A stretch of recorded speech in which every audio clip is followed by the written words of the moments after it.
And these included configurational structure and the location of perspective point, which we dealt with, and attention, distribution of attention, which we didn't really touch on, and force dynamics. So today's two talks are going to be elaborations of the first schematic system, which is configurational structure, in particular how it works out in space. And what I'm going to do is, the talk really combines two parts. The first, and it represents the combination of two lines of research. The first part is how spoken language structures space. And a number of people, including myself, have worked for several dozen years trying to work out how language structures space. And we're now at a position, with all this research under our belts, to give what might be the fundamental structuring system that language uses for representing spatial scenes. So that's what I'm going to primarily present, the system that spoken language uses for representing space. And in doing so, I'm going to concentrate on what I introduced in the first talk, closed class forms, because as I was arguing the first time, there's a division of labor between open class forms and closed class forms. Open class forms are devoted to representing conceptual content, and closed class forms are devoted to representing conceptual structure. So, since we're interested in how language structures space, I'm going to limit myself to just what closed class forms represent about space. And then the second part of the talk is to look at sign language. In particular, I'll look at American Sign Language. I'm a novice in this, I'm no expert, but I've worked with enough individuals and that I think what I say is and it's been, what I'm going to say has been more or less approved by real experts, including deaf signers. So it's probably fairly reliable. And just a little background to sign language research. There was a time, maybe 30, 40 years ago, at least in the States, I don't know about the rest of the world, when sign language was totally dismissed. It was not considered a real language. It was just considered a bunch of random gestures. And then progressively, more and more research showed that sign language was an amazingly subtle, flexible, delicate system for representing thought, and it was a real language.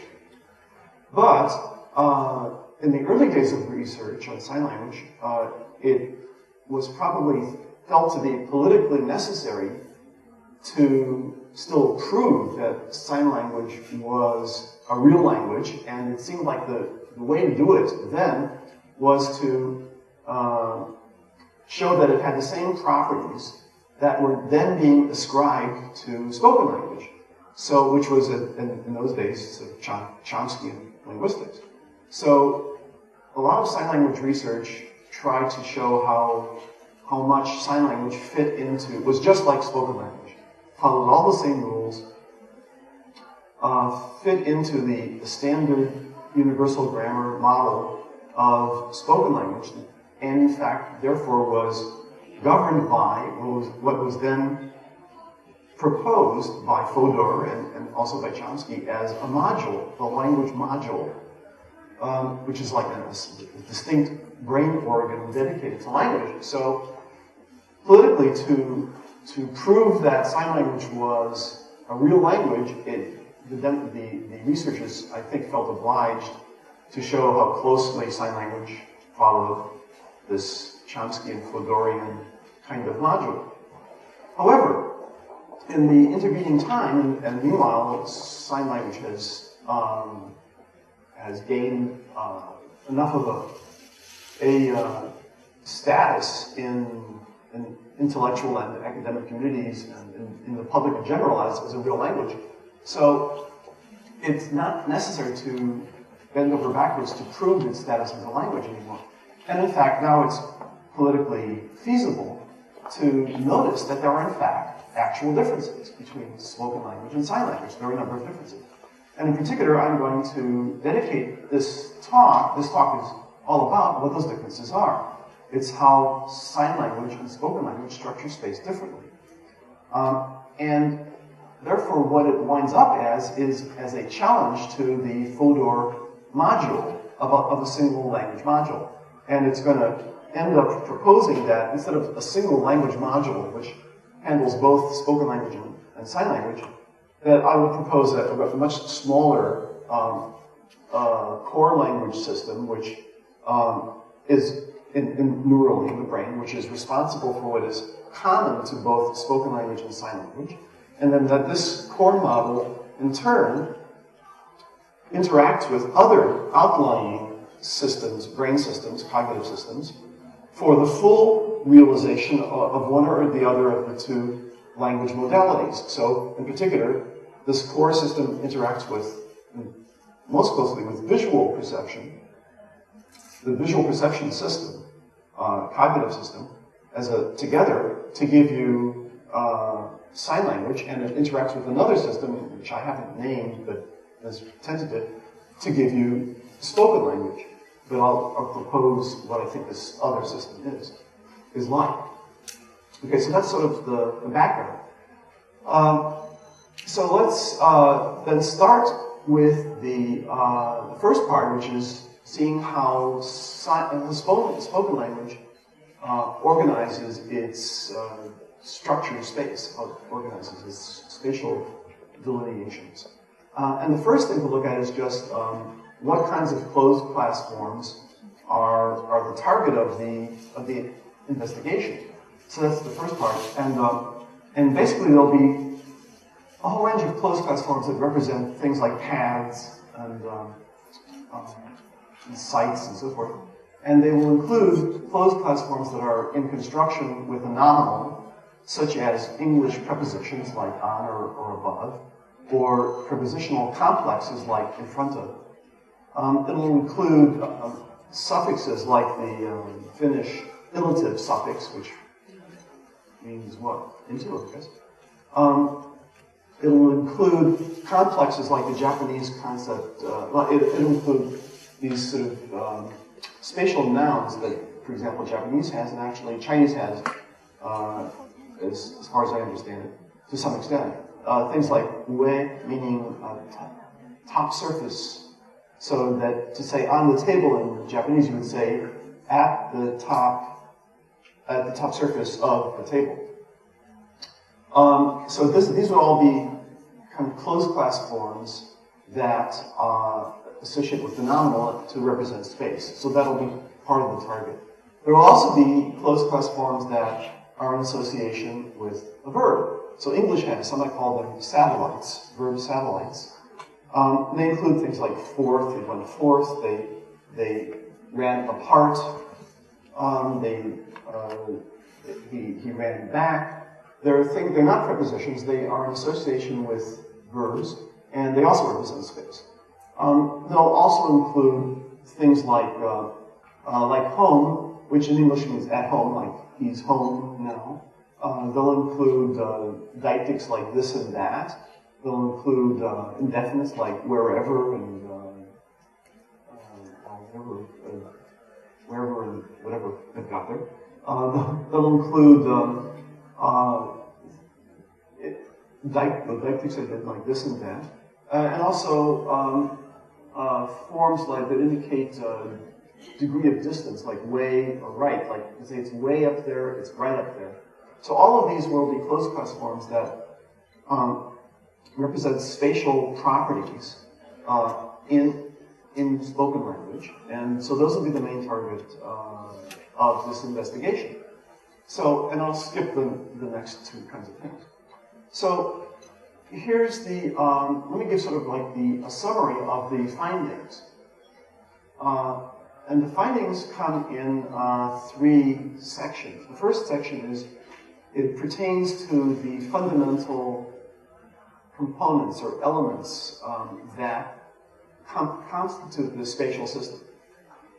It looks like, the way to get at them is you have to look at closed class spatial schemas across languages and start analyzing them.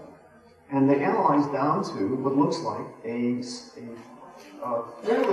roughly closed set, an inventory of fundamental elements that are used time and again, that combine in certain patterns to form the full-blown schemas, spatial schemas that are represented by closed class forms.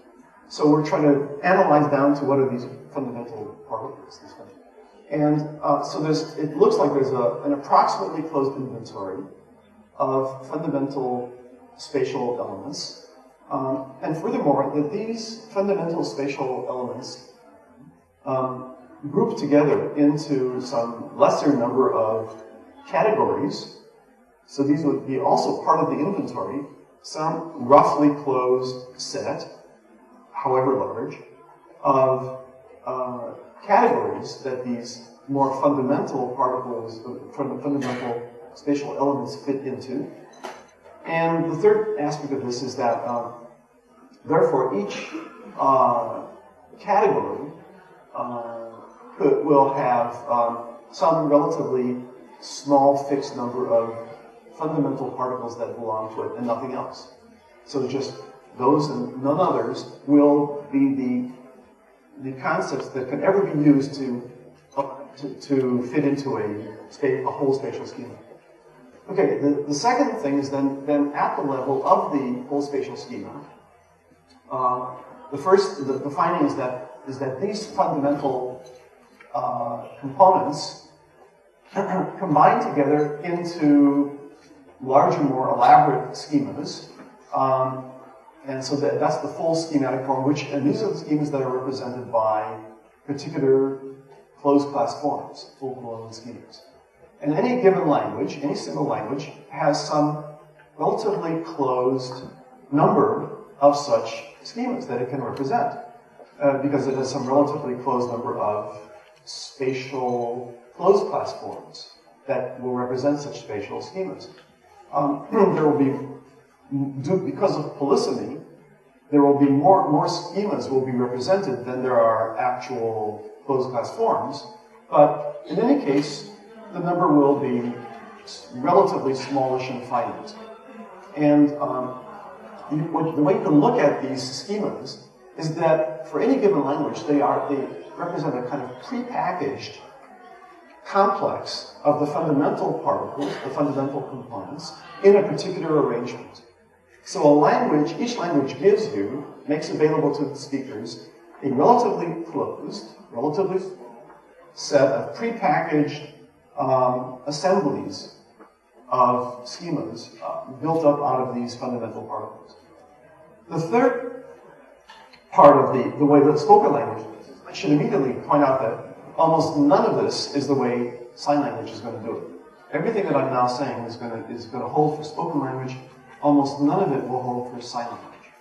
So we're already dealing at a level so fundamental that you wind up seeing two language systems which differ at this fundamental level. Okay, so the third thing is that there are spoken language, then, as part of the spoken language spatial system, it has processes and properties that pertain to the full schemas. These are processes that generalize them or that permit them to plastically extend in certain ways, and also it permits them to become deformed in certain ways. And my guess is that the reason you need this third system, this third subsystem within the spatial system, is because since any given language has a roughly closed set of possible schema patterns to represent spatial situations, it needs to do something to be able to represent the infinitude of possible spatial arrangements. And so what it does is it has this third subsystem for extension and deformation that then lets the closed set of prepackaged schemas be able to apply to a much larger set of actual spatial schemas. Okay, well that's the sort of the overview of what the language system is going to look like, and now I'm going to elaborate it. So first, let me describe the methodology I'll use in finding the fundamental components that belong to the inventory. The method is you have to start with some actual closed class form. And the one I'll start with is the English preposition across in its locative usage, as in the board laid across the road. So I'm going to start drawing diagrams here. So like here's a road, and here's a board, and here's the board laying across the road. So the methodology is going to be to across itself as a word constitutes a whole complex combination of these fundamental particles. So how are we going to discover the pattern of particles?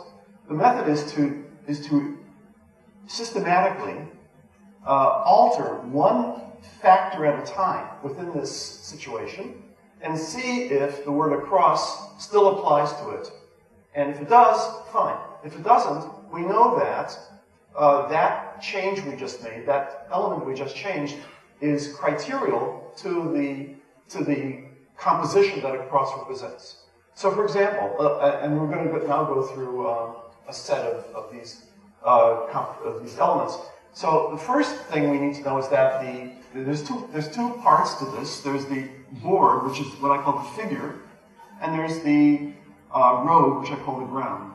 So we've got the figure and the ground. So this much I ask you to grant me, that this particular spatial closed class form across requires a figure and the ground. It's a relationship between the figure and the ground. And furthermore, the ground has to be a ribidal. It has to be some kind of plane which is narrower than its wide, something like that. I can demonstrate that elsewhere.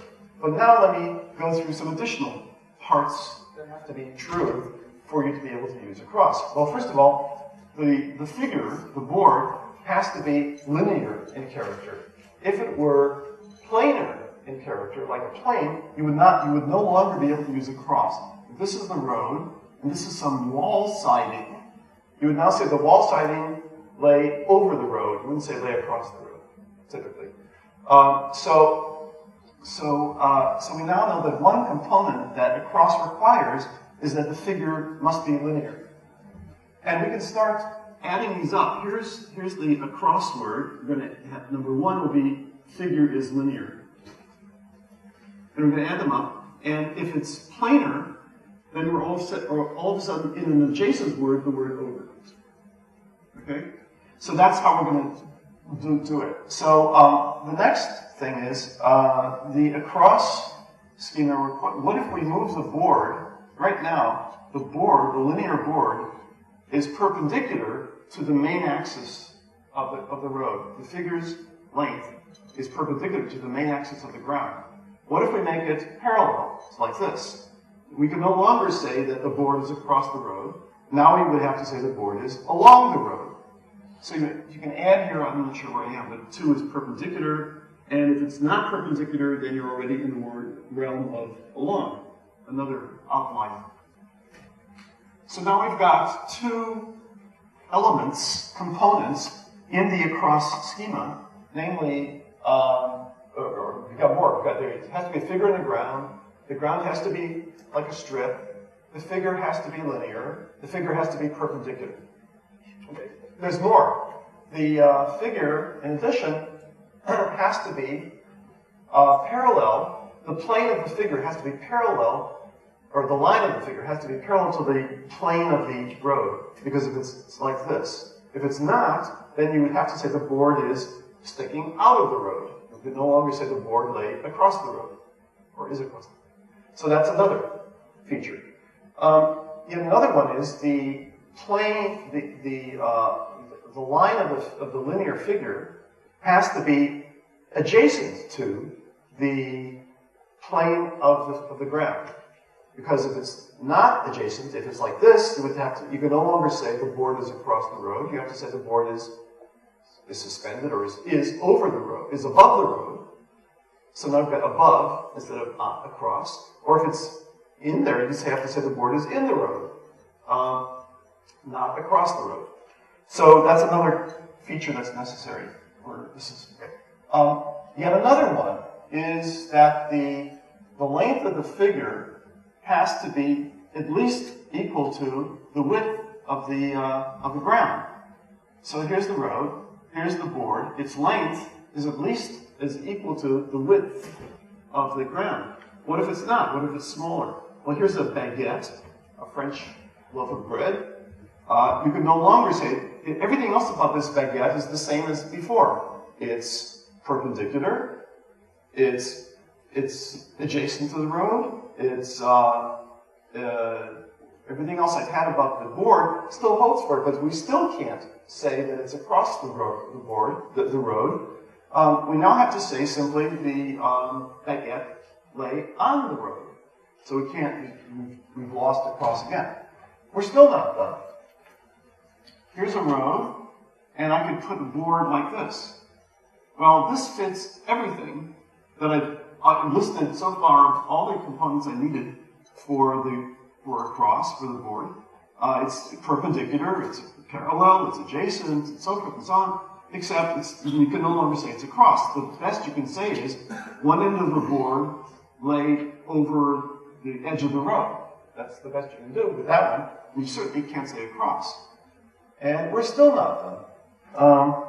Over here.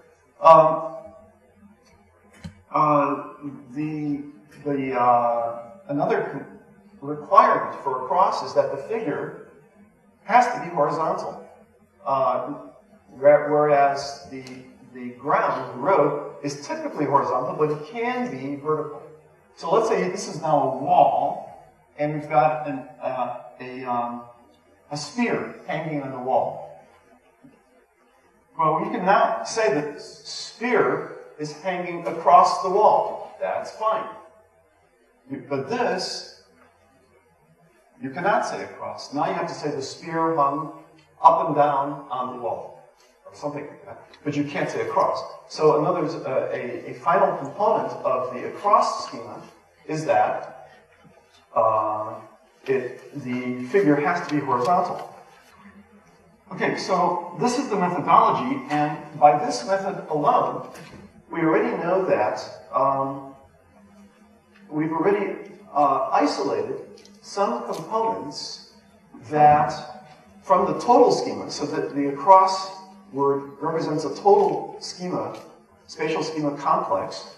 We've already been able to isolate certain components within that schema, which are necessarily on this proposed universal inventory, this universally available inventory. They're necessarily on it. After all, we found some language with some closed class form representing some whole spatial schema which has it. So therefore it's on the inventory, the available inventory. And we've already therefore learned that on this inventory will be such primitive components, spatial components, as a point, a line, a plane. We've needed those just to describe a cross. Figure and ground are part of it. Perpendicularity is part of it. Horizontality.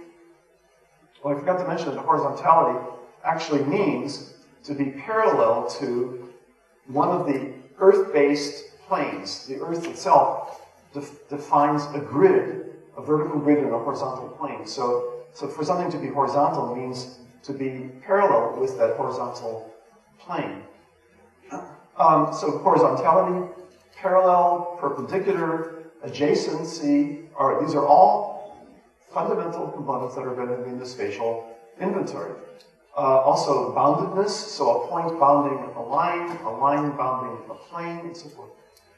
These are just from this one spatial schema. We were already starting to fill in the inventory. Okay, well, this methodology requires that you consider possible elements that are not going to show up on the inventory.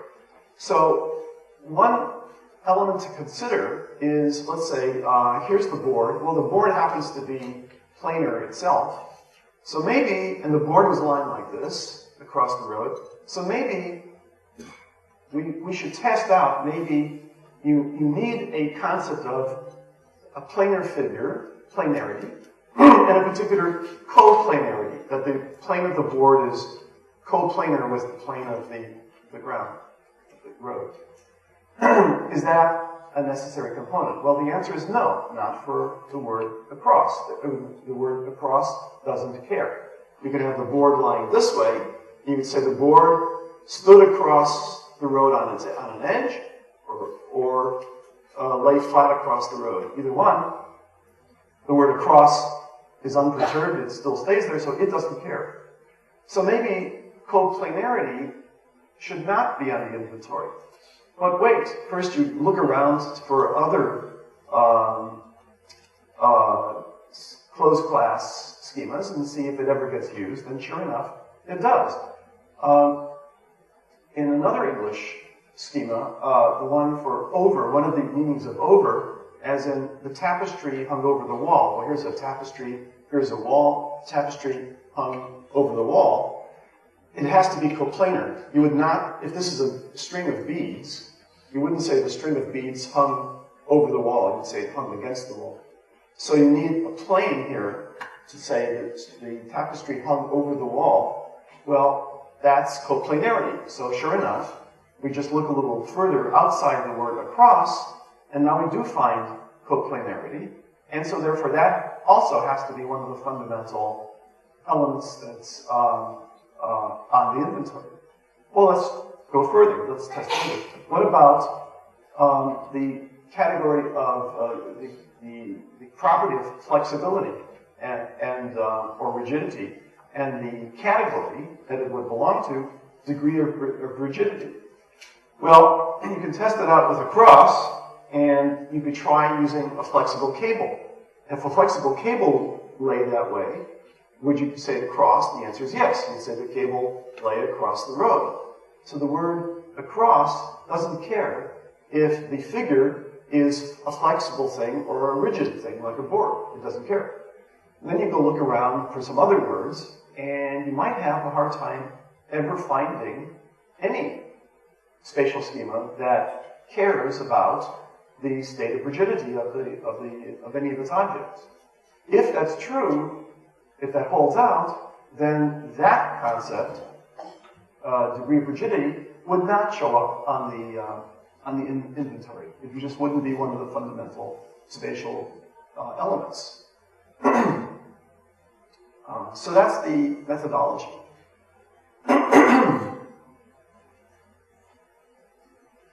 For ascertaining what the fundamental elements on the inventory are going to be. And you have to look around all the world's languages. I mean, you can't do everything, but you certainly have to do a lot of spot checking to see what other distinctions other languages are making than just English. And which is something I've done, by the way. So there's a number of distinctions that English certainly doesn't make that other languages do, and they're on the inventory that I'm trying to build up. So, okay, another guiding principle in building up this inventory and determining what's on it is to never specific than you need to. You always go down just to the level of granularity that's required that the spatial forms themselves are requiring. So for example, there's another category, one of the fundamental categories on the inventory is separation of orientation or something like that. Anyway, it's a category about relative orientation. And it would have at least two member fundamental components within this category, parallel and perpendicular. So you have parallel and perpendicular. In addition, there seems to be some indication that some languages require a third distinction besides parallel and perpendicular, namely oblique. So, for example, in English is, in my English, I'm not sure all speakers agree with this, but in any case, in my English, these words make a distinction. If you say what is it? A auxiliary pipe? No, what is it? What's my? Well, let's say a secondary pipe branches out from the main sewer line. So here's the main sewer line. And here's a secondary pipe branches out. If you say out, it's perpendicular. So that's fine. If you say a secondary pipe branches off from the main sewer line, to me that's oblique. So, and also I found some in Atigewi, the American Indian language that I worked on, also seems to make that distinction. In one of its cause prefixes, if a linear object is oblique, like pulling the canoe, like that, it uses one prefix, but if you push down or perpendicularly or poke, it uses a different one. So it also seems to require this distinction between perpendicular and oblique. Okay, fine. So we've got two, probably three distinctions within this category of relative orientation. But no more. You don't need anything finer than those three.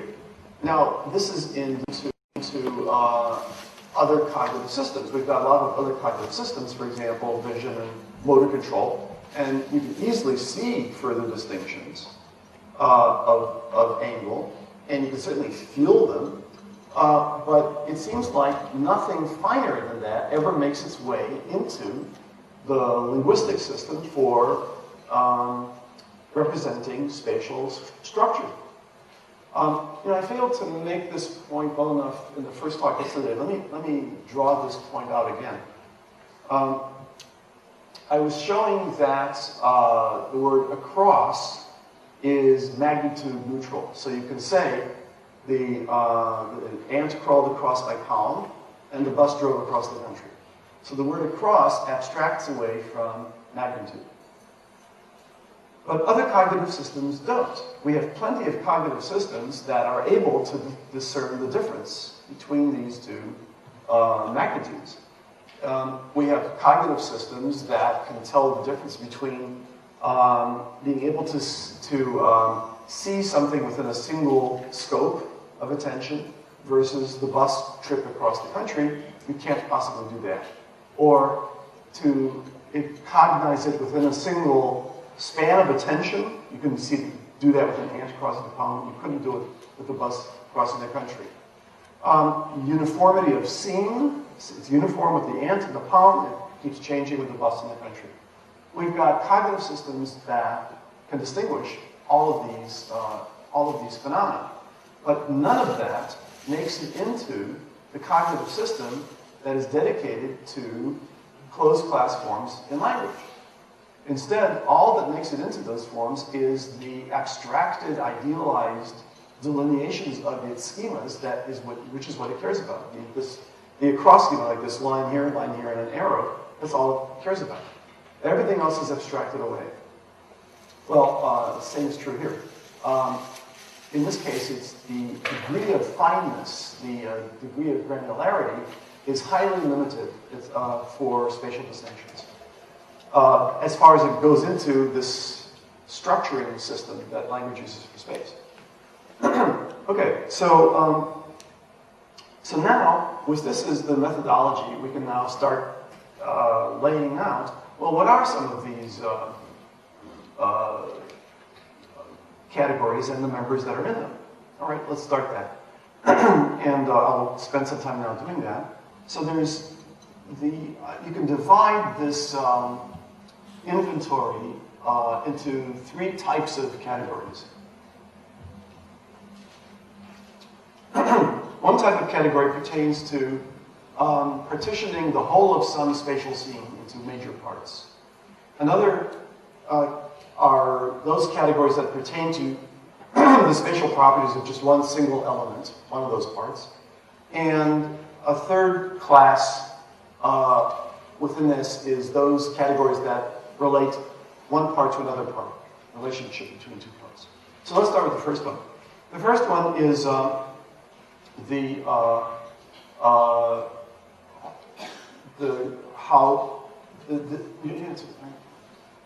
whole scene is partitioned into principal parts. And there seems to be exactly three member notions to this category: figure, ground, and what I call secondary reference object. Those three and nothing else. So we've seen already, you don't need a fourth element or anything. So we've already seen figure and ground, so now let me organize, let me illustrate the secondary reference object. And there's two types. One is encompassive, so let me show that. And this distinction, okay, thanks. This distinction, it can show up in different prepositions in English. They'll differ as to what they require in the way of a secondary reference object. If they require just figure and ground, or if they require three scene components. So the word near just requires two. If you say the lamp is near the TV, okay, well here's the TV, here's the lamp. The TV is the ground, the lamp is the figure, the lamp is near the TV. The word near doesn't care about anything else. It's just those two things. And the lamp could be anywhere within a certain perimeter. But if you now say the lamp is above the TV, or over the TV, then it not only has to be near it, because over requires proximity, but it also has to be vertically aligned with the TV. Well, what is this vertical alignment? It's part of the Earth-based grid. Here's the Earth-based grid, here's the horizontal plane, here's its vertical axis. So it has to be aligned with it in terms of the Earth-based vertical axis. Okay, well that's the third thing.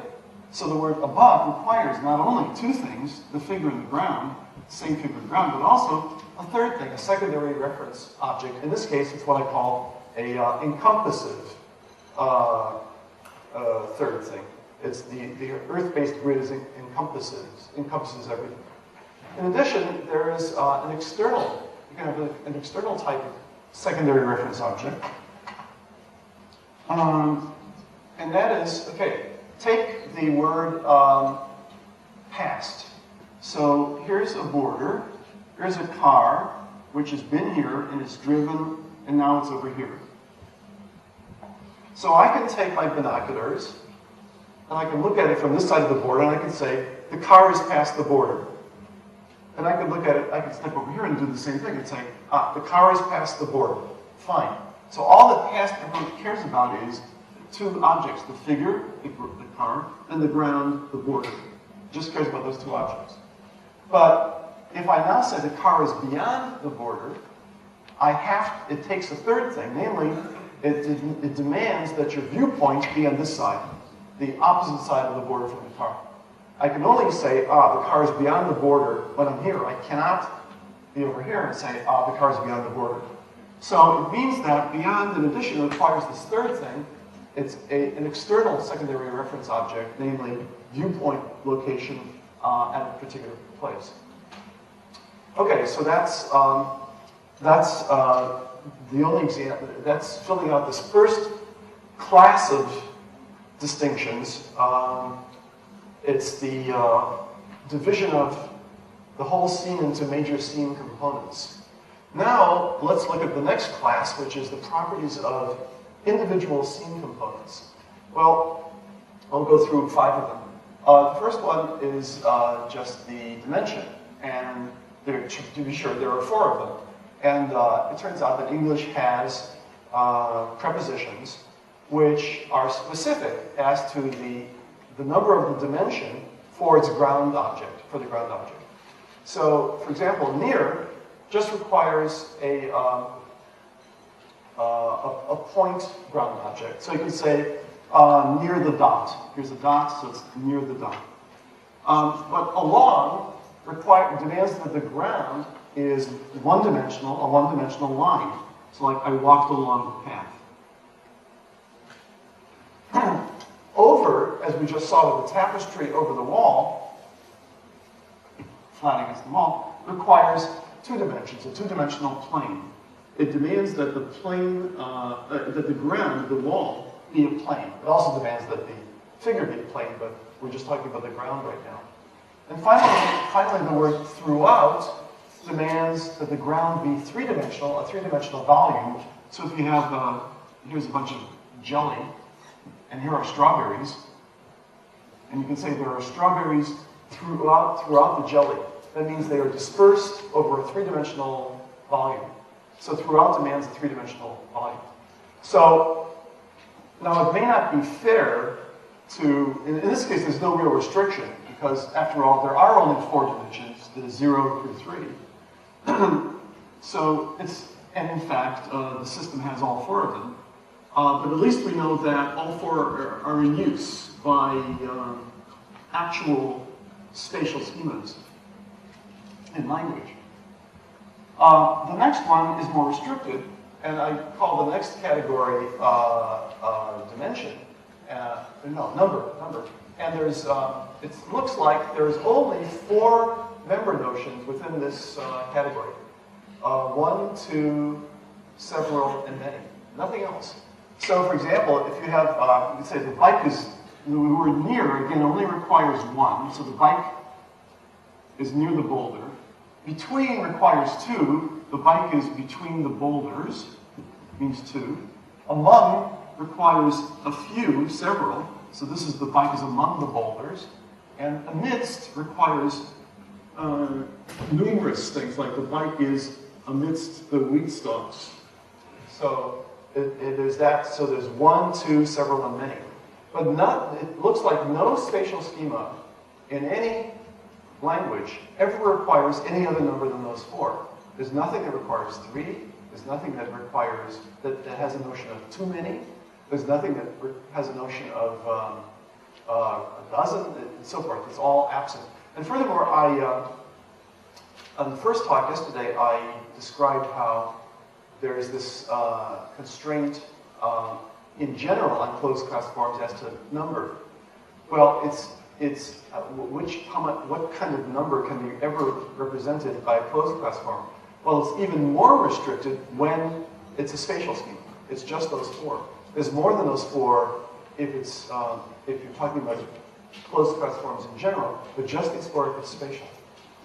Okay, the next category is mode of state. Is that right? Mode of state? Okay. And there's two members in this category, stationary and moving. There's two member notions, two member elements. And in fact, once again, English has prepositions which are sensitive to whether the figure is moving or located, or whether the ground is moving or located. So let's take a stationary ground and a moving figure. So the word at requires that the figure is stationary. So for example, you can say, I stayed at the library, but you cannot say, I went at the library. That's out. It has to be stationary. The figure has to be stationary if you're using at. On the contrary, into, as a preposition, requires that the figure move. So you can say, I went into the library, but not, I stayed into the library. Okay, so built into these prepositions is, in this case, one of the state of motion components, stationariness, and this requires motion.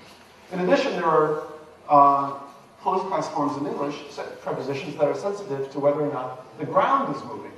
So, for example, let's say you've got a moving figure, like a lion running along, a lion. And here's a deer, here's a lion, here's a deer. If the deer is also moving, you say the lion ran after the deer. But if the deer is stationary, you say the lion ran up to the deer. So these, again, distinguish whether the mode of state of the ground in this case. So stated bound. Oh, I should add that there are. You might have thought that there could be other motive states. There could be moving slowly, or speeding up, or there could be in fact. Sign language represents three motive states, it seems: moving, stationary, and fixity. Something fixed in place. But it's just two in spoken language. So, okay, so next is stated boundedness. And again, they're just two members, bounded and unbounded. And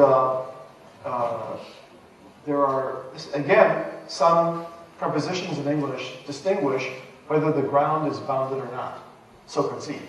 So for example, if you've got, here's a pier out into the water. Here's the water, here's the pier. And if you use the word along demands that it be unbounded. So dot, dot, dot, dot. I walked along the pier, dot, dot, dot, dot, for 10 minutes. You can say for 10 minutes. You cannot say, I walked along the pier in 10 minutes to mean from beginning to end.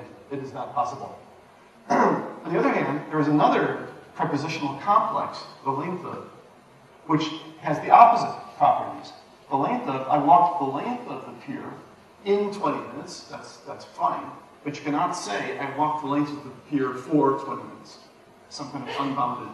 So this one requires boundedness, this requires unboundedness. As it happens, most prepositions in English are polysemous for both bounded and unbounded interpretations. So for example, if this is a tunnel, then you can say I walked through the tunnel with the word through for 10 minutes, that's fine. And I walked through the tunnel in 10 minutes, that's also fine, but now means from this end all the way to the other end. So through permits, is polysemous, it has both an unbounded sense and a bounded sense. State of consolidation with two members. One is, if you say, so let's contrast to for. If you say she'll be waiting there, there is kind of neutral, could be. But if you say she'll be waiting thereabouts, thereabouts is one of these spatial schemes, which means approximately in some general larger area, whereas there is kind of neutral to whether it's confined or extended. Similarly, at and around. So she'll be waiting at the landmark. Let's say here's the landmark. She'll be waiting at the landmark is pretty close. She'll be waiting around the landmark means in some approximate location of some general area. And some of this is built in systematically to some languages, like in Malagasy. Apparently, there's a systematic set of deiptics that are used for, and they're typically accompanied by different gestures. So the compact one would be like it's there. The diffuse one would be it's there with a sort of a spread of the hand, sweep of the hand gesture. So okay, so those are those five. And so those are all illustrate distinctions, categories within the class of looking at the spatial properties of just a single scene component. Now let me go to the third class, where there are things that show the relationship between one scene component and another one. We've already seen one was relative orientation. In addition, there is degree of remove. So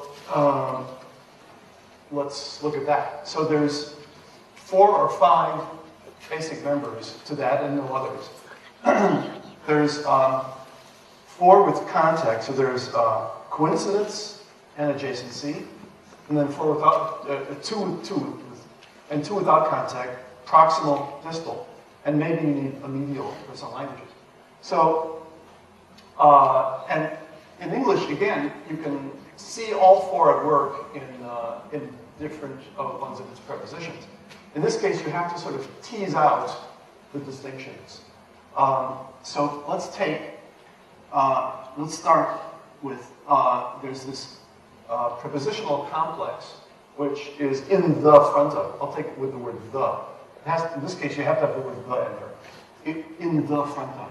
So this is a fairground, and here's a carousel, you know, a merry-go-round. You could say the carousel is in the front of the fairground. That means it's in the front portion of it. So this is an example of coincidence. In the front of gives you an example of coincidence. The figure is coincident with the ground. They co-occupy the same point. If you say in front of without a the, it automatically means that it's proximal. It's not in contact, but proximal. Here's the carousel. Here's the, let me redraw. Here's the fairground. Here's the carousel. Now you say the carousel is in front of the fairground. It means it's proximal. It can't be touching it. You wouldn't say it that way if it were. It can't be distal, because you cannot say the carousel is 50 miles in front of the fairground. So we know that it's proximal. Okay. There are also cases that distinguish, there's other prepositions, like, let's say here's a table. Here you can say the fly is on the table versus the fly is over the table. On requires adjacency. So it's the second one of the contact possibilities is a degree of remove between figure and ground. Whereas over has to be proximal. It can't be contact. It has to be no contact and close. Because again, you can't say the fly is 50 feet over the table. But just in order to now distinguish, to tease out the distinction between proximal and distal, you can. Over cannot say it's 50 feet over the table. You could say it with above. The fly is 1 foot above the table. The fly is 50 feet above the table. So in this way, you can sort of tease out these distinctions, just still, again, using English prepositions. So this is now an example of this third class of categories, namely relating one of the basic scene components to another. And there's many more. So how many categories are there all told? I don't know. I haven't worked it out, but I imagine it's on the order of 50 or so. These are just a sampling. And then the point is that within each category, there's a constrained number of member elements that are possible within them. No more. Those and no others ever seem to show up in languages. So it's an extremely constrained system. Okay, to fill out the way the system works further, it turns out that a lot of spatial schemas are, curiously, often accompanied by concepts that are not geometrically spatial. And it happens so often that a number of them, some of them occur so frequently together that they have to be mentioned here. And one of them is force dynamics, which I described yesterday. So in particular, for example, the word on in English, it has a spatial geometric component. It requires that the figure be in contact with the ground. So you can say, for example, there's a poster on the wall. So it has to be adjacent, but not just adjacent. It also has to be supported in that location against the pull of gravity. So that's the force dynamic part. Gravity might be pulling it down, but some kind of process, perhaps glue, is acting so that it force dynamically acts against the pull of gravity. How do I know this? How can you tease that fact out? Well, let's say here's the wall, and here is a balloon filled with helium, and it is now not glued on. You would now not say that the balloon is on the wall. You don't say the balloon is on the wall. You now say the balloon is against the wall. So now it turns out that against is the preposition in English you use for geometric adjacency, but without force dynamic support. Okay, so that distinction shows up there. So that's force dynamics. In addition, just to do one more of these non-geometric ones, let's take this kind of like a combination of a notion of accessibility or inaccessibility, which is perhaps geometric, together with a kind of like an affective attitude, which is something like mysterious, risky, strange, and so forth. So, and that is rather frequent. I'm surprised how frequent it shows up in spatial preposition-like things around the world. But anyway, English has it in the word beyond. So if you say, here's the same car, and I say he's beyond the border, I'm not only saying all this, that the car is the figure, this is the ground, and my viewpoint is on this side. I'm also saying, with the use of that word, that there's something risky, mysterious, impenetrable about that location. As opposed to, if I said, there's another locution I can use in English, the car is on the other side of the border, which also requires, everything else is the same, it requires viewpoint over here, but now all the mystery is dropped. No more strangeness. So, for some reason, mystery seems to want to accompany words like beyond. Okay, so now I'm going to switch to section 5. Now, let's switch to the second aspect of this whole spatial system in spoken language, which is putting those things together again into schemas. And this, it turns out, is the part of the whole enterprise which is the least, which I understand the least. You'd think that there would be principles of well-formedness that govern how the primitive components can be combined together, arranged into particular patterns. But I don't know what they are. I haven't found them. And some especially elaborate Byzantine combinations, like showing with the word across or past, recur in languages around the world. While others that you might think of seem never to occur.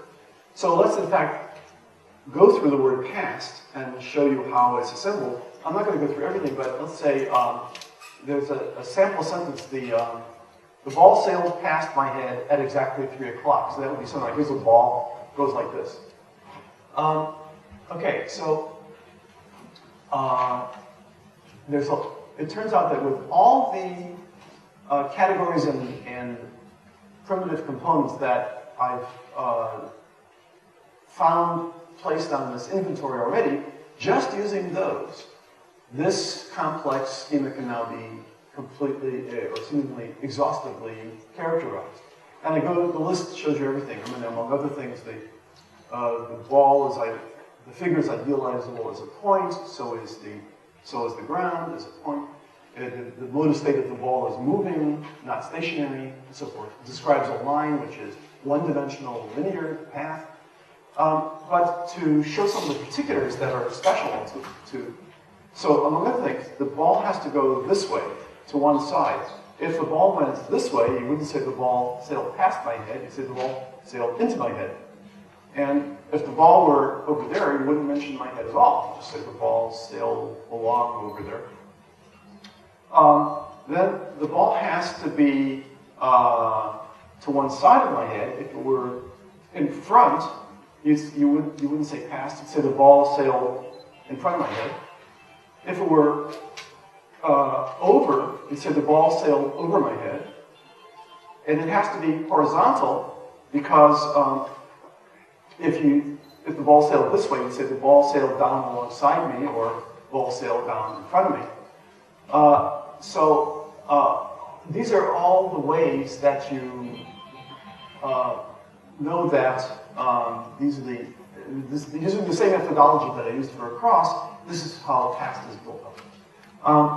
But then I thought try to invent a preposition to see if it could ever occur, just using the same components that I had. So I invented a preposition, which I call a pit. It's my new preposition. And I say it should mean down into a surround, which is radially proximal to a center point.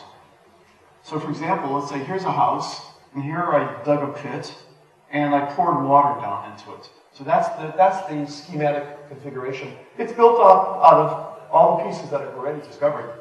So I made a preposition up, which therefore I should be able to say I poured water, a pit, the house. But it doesn't exist, and no language has it. I'm disappointed. But for some, so what it is about past and across that permits such elaborate combinations and doesn't permit something like a pit, I don't know. Okay, so that's the second aspect to this. Now let's go to the third aspect to the spoken language spatial system, and that is each language, therefore, has some relatively closed set of these schemas, each represented by some closed class form.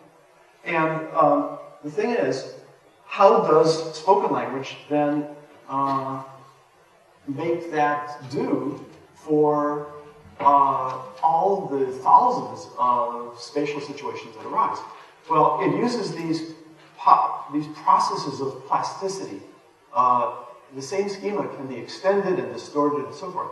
So we already saw some examples of extension and generalization.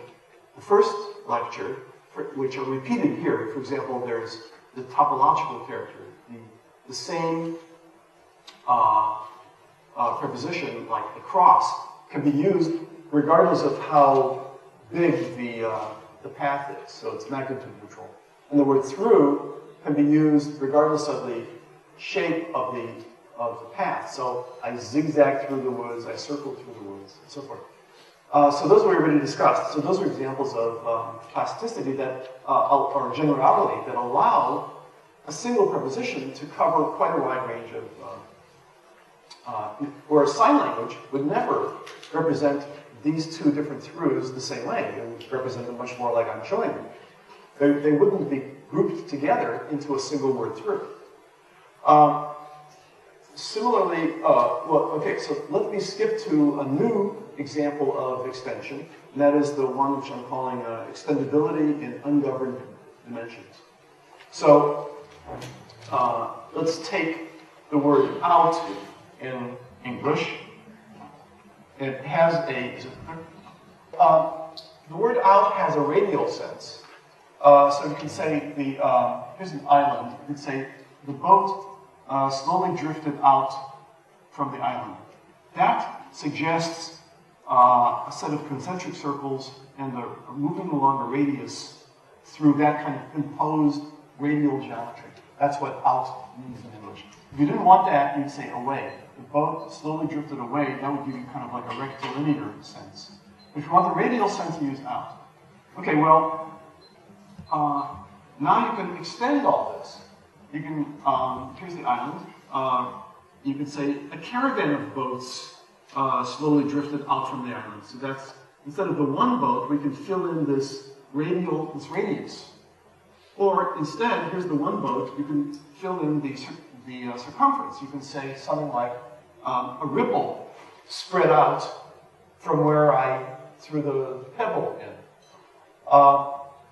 Again, it's out. The word out stays the same. It's out, out, out. Or you can say, you can fill this in, the disk, and say the oil spread out from where it spilled. Or you can take this circle and close it over into a sphere and say as I blew out of the balloon slowly puffed out.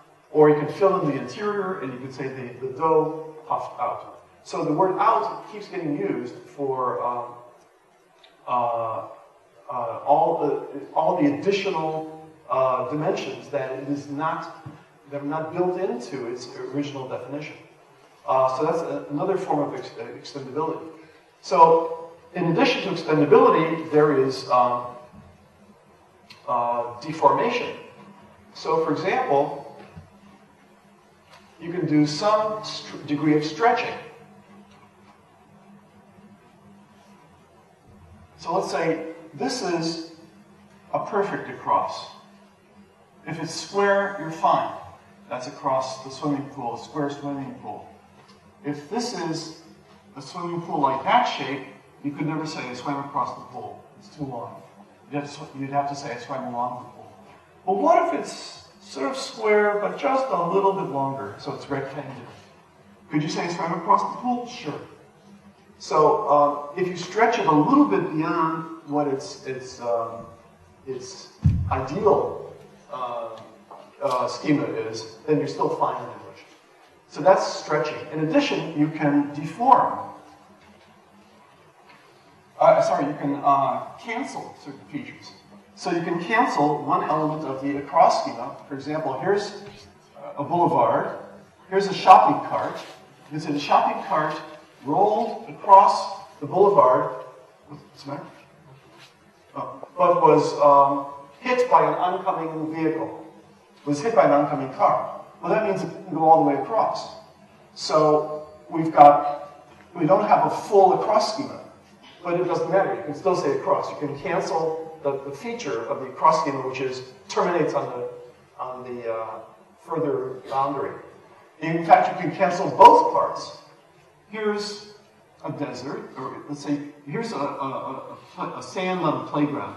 You can say the tumbleweed is a kind of weed that rolls along the ground. Tumbleweed rolled across the playground in 5 minutes. But here's a desert. Here's a tumbleweed. You can say the tumbleweed rolled across the desert for an hour. No bounds, no boundaries on either side. So again, we've now used across, the same word across, by canceling both of its two of its components. So this seems to be the way that spoken language adapts. It sets up a sort of closed system of prepackaged schemas, and then it distorts them in order to get you the rest of the thing. Okay, now I have to switch to sign language. So we've just gone through the whole, the main features of how the spoken language system works. So, in sign language, the first issue is, well, what to compare with what? They're not fully comparable systems. Spoken language has certain subsystems. It has the open class subsystem, the closed class subsystem, and what I call vocal dynamics, and you want to include gesture and body language. So fine, let's say those are the major subsystems. Sign language has a different set. It has something comparable to the open class ones. It has what could be called lexical signs. It has a subsystem of modulating those lexical signs. And it has two systems which are missing in spoken language. It has what are called size and shape specifiers, gestures like this that show like this is a certain kind of bucket, or you're indicating, indicating a long, thin rod. And then there are the classifier system, which is what I'm going to concentrate on. I'll illustrate it in a second. And then there are a number of different categories, subsystems. Facial expressions are elaborately systematized. Gesture as a subsystem that moves in and out, and so forth. So it looks like the best thing to compare would be the spatial part of closed class forms in spoken language and the classifier system in sign language. So what is the classifier system? Every sign language, there are many of them around the world. I know there's a Mandarin one. They're not related to the spoken language. Typically, they're not related to the spoken language at all. And they have more commonalities among them than they do the spoken language. And the classifier system is dedicated to representing one object moving with respect to another object in space. That's what it's dedicated to. So to illustrate it, this could represent a ground vehicle. Could represent a tree. This is the car drove past the tree. This is the car drove past the tree up a hill. This is the car drove past the tree up a curved hill. This is the car drove past the tree up a bumpy curved hill. This is the car did it fast. And this is the car started close to the tree and went further away from it. So the way that this is solely within the classifier subsystem. It's a specialized system. It's not the system of signs, of normal signs. This is the sign of the book. This is the sign of give, and so forth. It's not those signs. It's a specialized subsystem of its own. And it has its own set of shapes of hand representing kinds of things. Those are called classifiers. So this is a ground vehicle, this is an air vehicle, this is an animal, and so forth.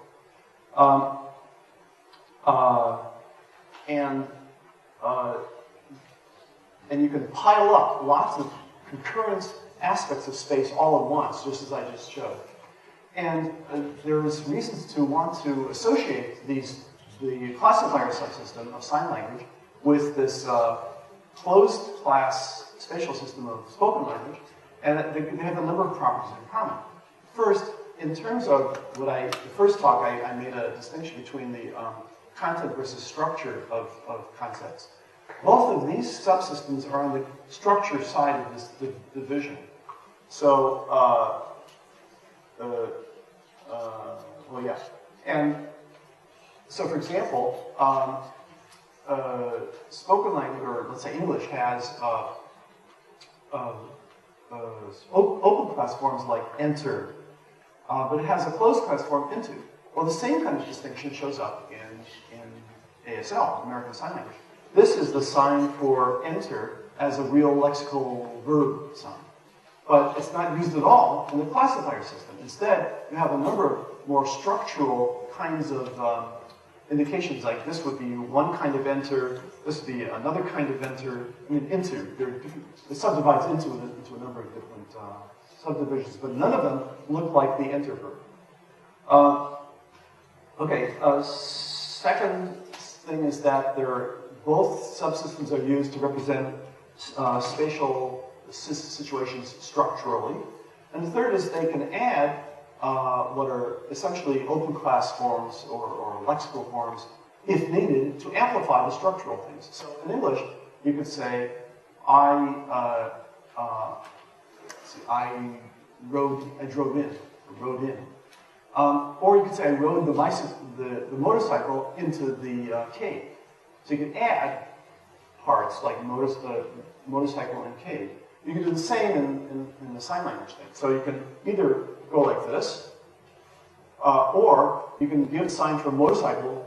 This is the lexical sign for motorcycle, and then go like that. So or in fact, you can spell out the word for cave, which I'm not good at, but it's something like this, and then go that, and then go this. So you can do the whole exact parallelism of expansion into lexical signs, just like spoken language. So first of all, the sign language system in general differs from the spoken language system in a number of ways. It's almost always in the direction of being closer to visual parsing, visual scene structure. It's in almost all sorts of ways, in that it has more. And it does so in two venues. In the first venue, it's in the inventory of available elements. So one is, let's look at the inventory. It typically has more, in its inventory, it has more distinctions, more categories, more distinctions per category than spoken language does. So first, there are some things which are in fact rather parallel. It has essentially the same number of distinctions for boundedness as spoken language. There's only bounded and unbounded. I mean, this is a bounded path, this is an unbounded path. This is a pizza hitting the ceiling. You get the bounded part there. So it just has two categories. So that's pretty much the same as spoken language. there are some categories where it has just a little bit extra. I already indicated for the category of motive state, it has 3, it seems, at least by one analysis. Moving, stationary, fixed. There are other cases where it has, other categories where it has a small number of additional things. Let's see, a small number of things include, well, probably, yeah, degrees of, we should make sure that we're all in the same place. This is, do you all have the spot where it's located? Yeah, so degree of remove.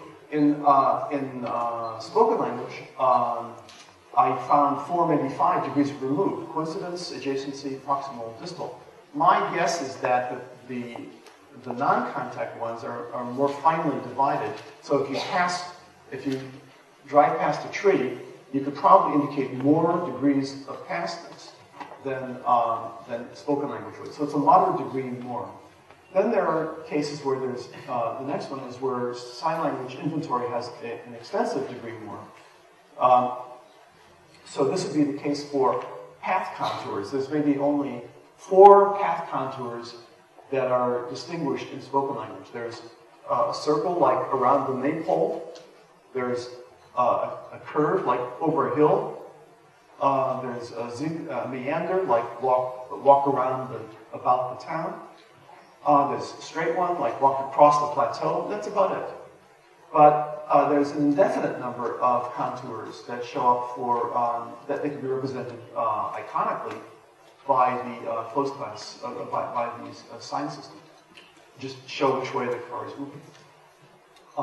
Furthermore, the sign system has categories which don't even exist in spoken language. For example, how close or far you are from a ground object when you start. So if you pass the car, if your car passes the tree starting far and ending soon, that's this. But passes it starting soon and ending far, that's that. That whole category of how close you are at the start or finish is absent from indication in any structural way by spoken systems. Okay, so now let's switch to the second venue, which is that the first thing is that within the expression, this is within the inventory of sign language is much larger and finer granularity than spoken language in what I would say is something more resembling the visual scene parsing, what we do visually. The next is contrast in any single expression. Okay, well, an expression is okay. So the first thing is that it's iconic. It's more iconic. So it's iconic in a number of ways. So first of all, it's iconic in the way that it clusters components of the spatial scene. So if you actually look at a car bumping along past a tree, along the road past a tree, well, there is a kind of visual clustering. First of all, there's the kind of figure it is. It's a car.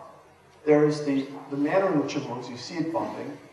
You can see that it is, in fact, in motion. You look at the car, you see that it's in motion, not stationary. You see the path that it's on. It's straight. Well, okay, that's good enough. Well, all of these, and what's different is, let's say, the tree, which is seen to be elsewhere. All of sign language clusters together all of these components just as it does in vision. It is faithful to vision.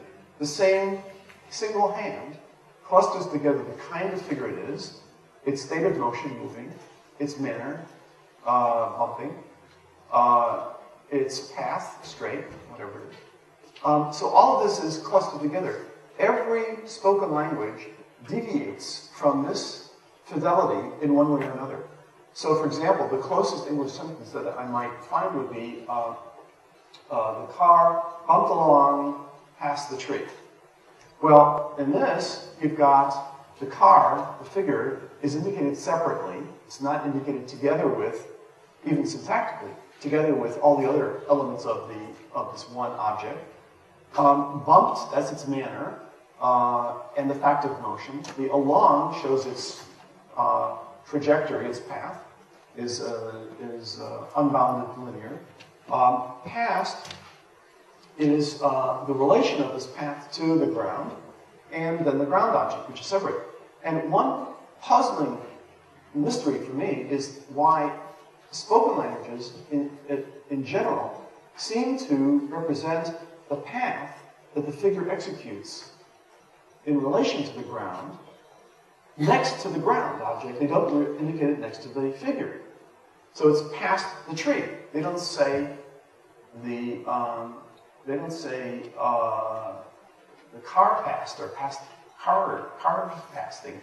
But in sign language, it does. It shows the car, the same hand that indicates the car, and all the other factors also indicates the pastness, just as you would do visually. So it's really clustered together quite iconically.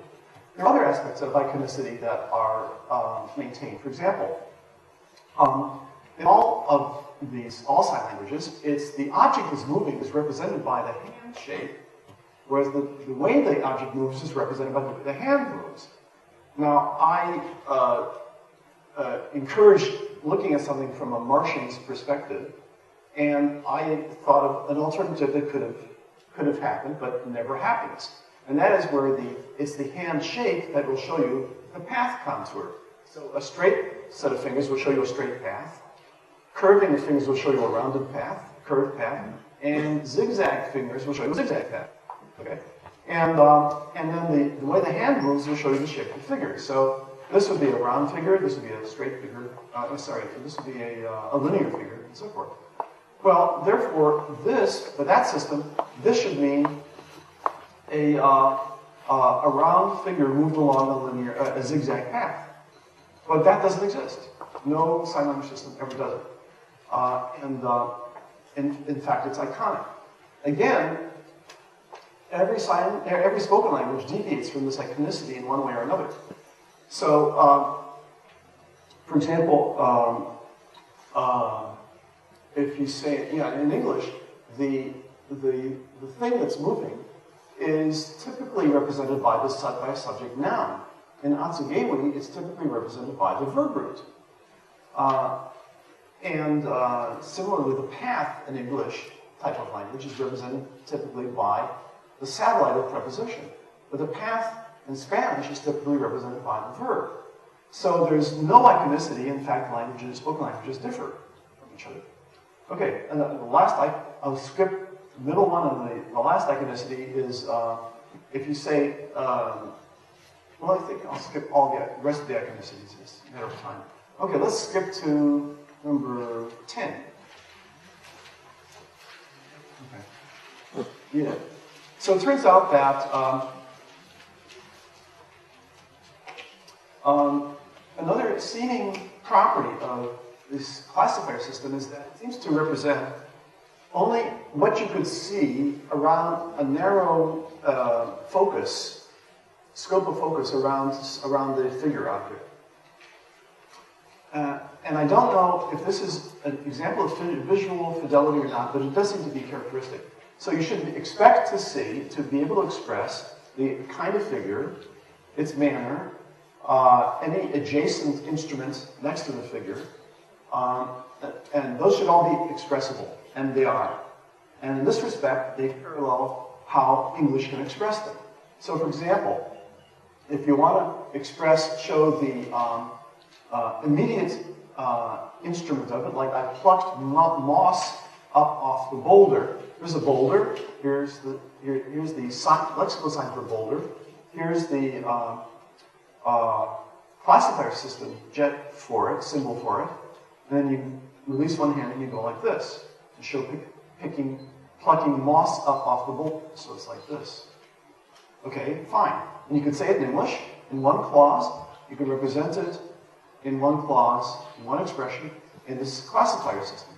Similarly, you can express also an adjacent manipulator, like I pulled the jug along the counter. You simply go like that. You can say it in English. You can show it in a single classifier expression. Similarly, you should be able to express, within this narrow scope, an adjacent instrument. So, for example, I scooped the jelly beans up into her bag. It would go like this. So here's the hand representing the adjacent instrument, the scoop.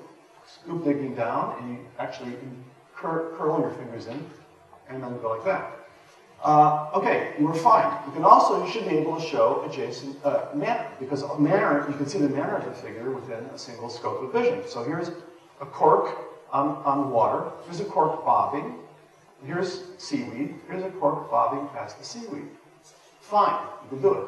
You can show it within a single gesture. You can say it in English. Now, all of a sudden, though, as soon as you try to go outside that narrow scope, English keeps on going. Sign language stops.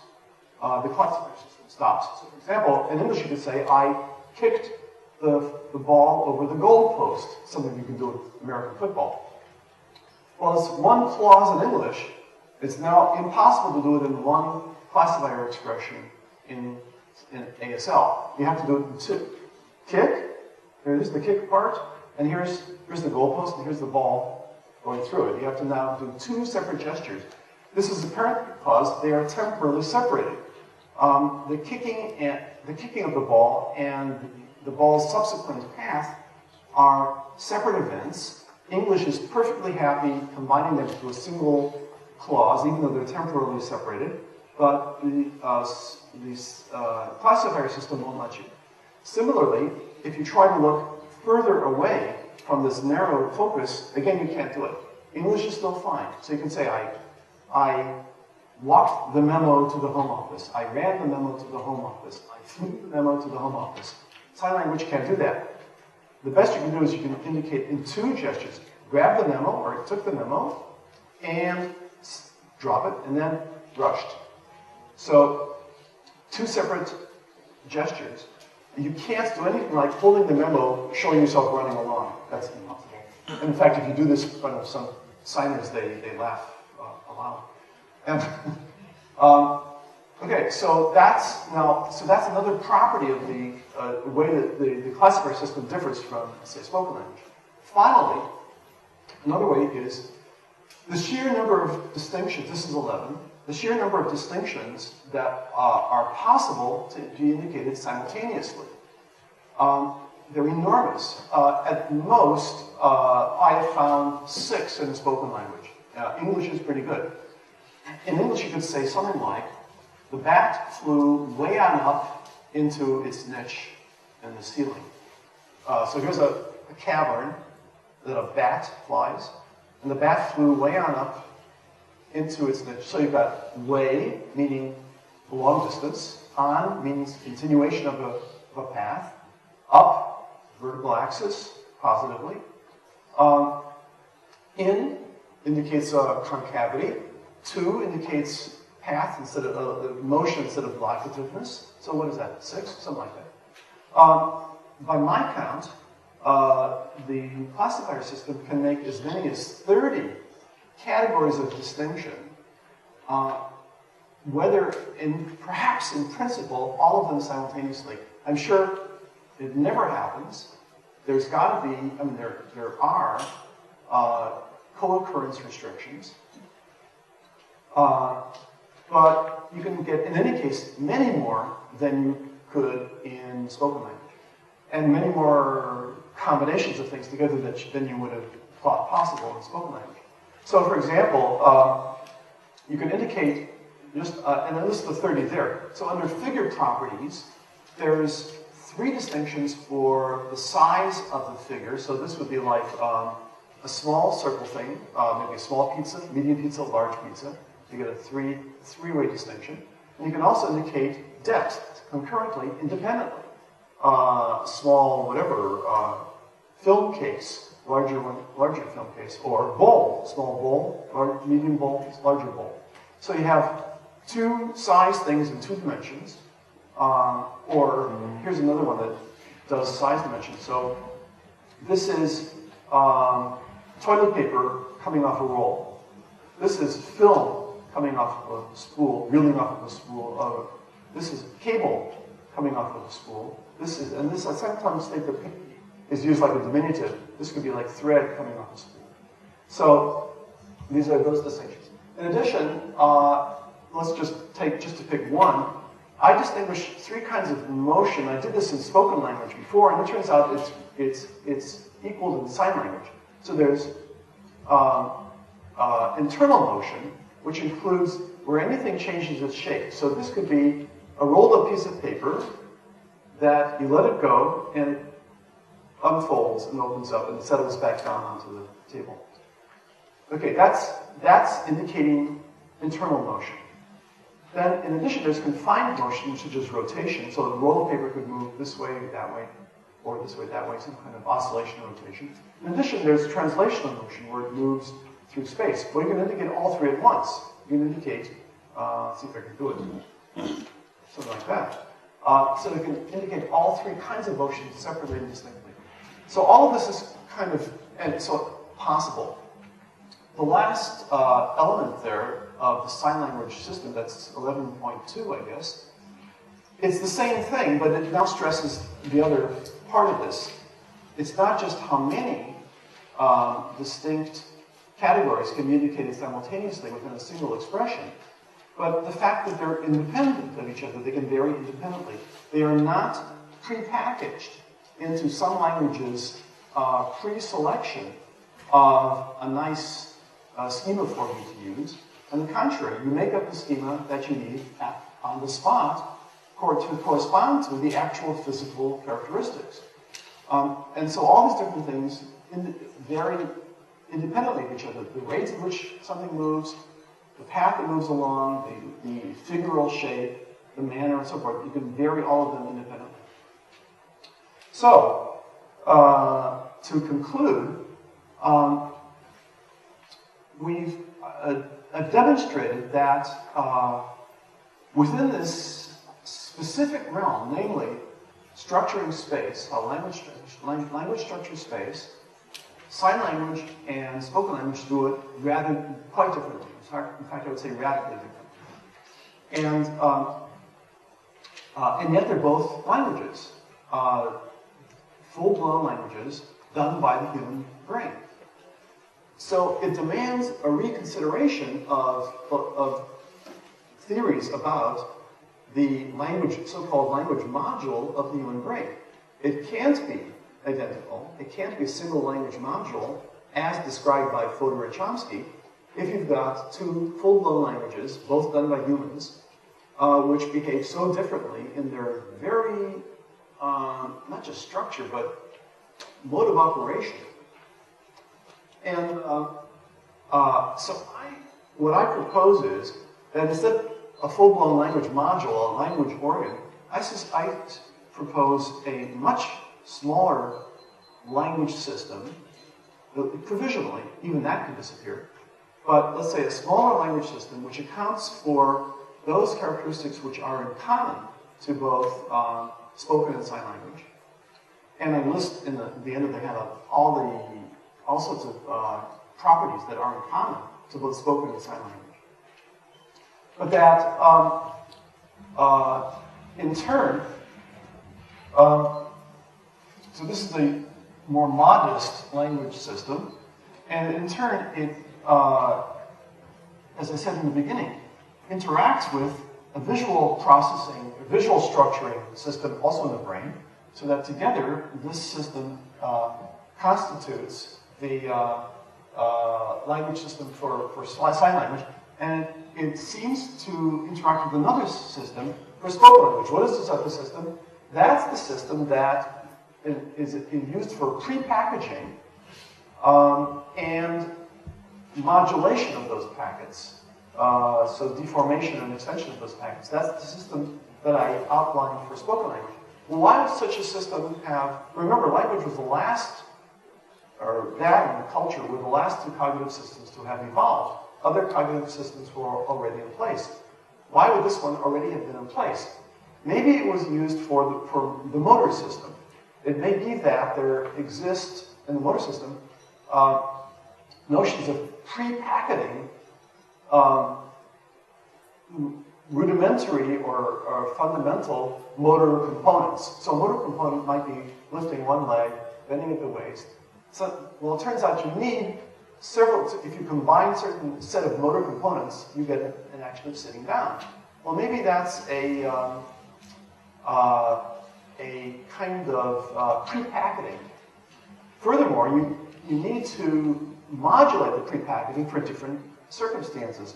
If you sit on a ledge, it's very different from sitting on a stump or on a fence.